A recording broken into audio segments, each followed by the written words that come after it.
Thank you very much, Cahirlock. I'm sharing my time with Deputy O'Brien, Deputy Chambers, Deputy Curran and Deputy Haughey, and each of us are taking 4 minutes, if that's okay.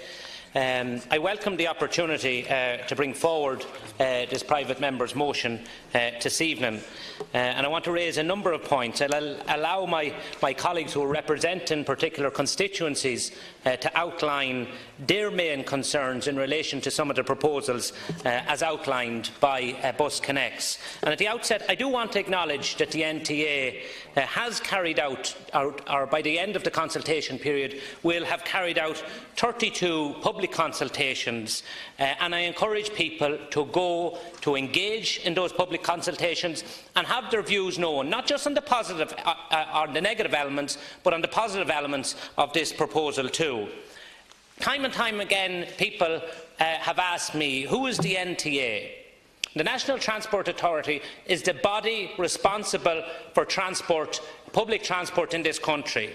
But that body is responsible to you, Minister, and you and your government are responsible to the government or to the Dáil. And that's why we have brought forward this motion this evening, to ensure that you realise, Minister, the anxiety and the worry and the concern that is out there in relation to BusConnects. There are some positive elements. The segregated cycle lanes, I welcome that. Earlier today, you referred to BusConnects in relation to new segregated cycle lanes, but in reply to a question, you were unable to say exactly how much is going to be spent on this. Perhaps you will do so this evening. The new orbital routes will alleviate the need for everyone to come into the city centre, which will reduce congestion. That's welcome. The new fare structure is welcome. And I'd ask, though, why did you enable the NTA to allow Bus Éireann withdraw the refund facility before this new fare structure and cashless option was introduced?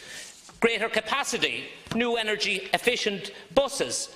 That's all very welcome. But, Minister, the drafts that were put on display at the end of July created great anxiety. We had public meetings organised by my colleagues, Deputy O'Brien, Deputy Chambers, Deputy Hart, Cormac Devlin, Catherine Arda.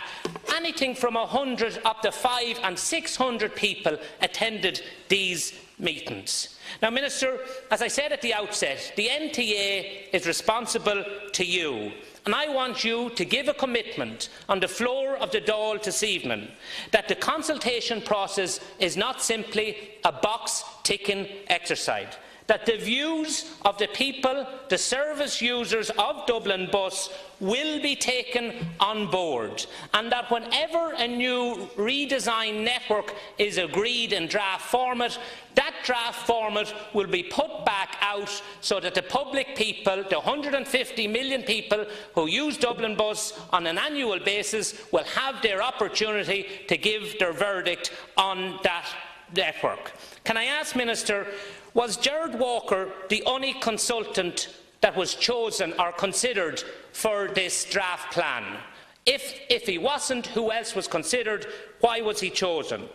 Can you acknowledge, Minister, that the timing of the public consultation was wrong from the get-go? It was wrong to put it out in summer months, because rightly or wrongly, that gave the perception out there that the views of the public was not welcome. Can you ensure that the drivers who are the people who provide the service day in, day out, that they will have their views taken on board? And finally, Minister, as I said, can you guarantee that any redesigned draft will be re-advertised to ensure that the service which not alone we want to maintain current users, but to encourage other users from their car to public transport, that we have a service that will have sufficient capacity and an acceleration of hybrid energy efficient buses, and most importantly, that the needs of the passengers, the service users, will be met to get to work, to get to college, social appointments and hospital appointments?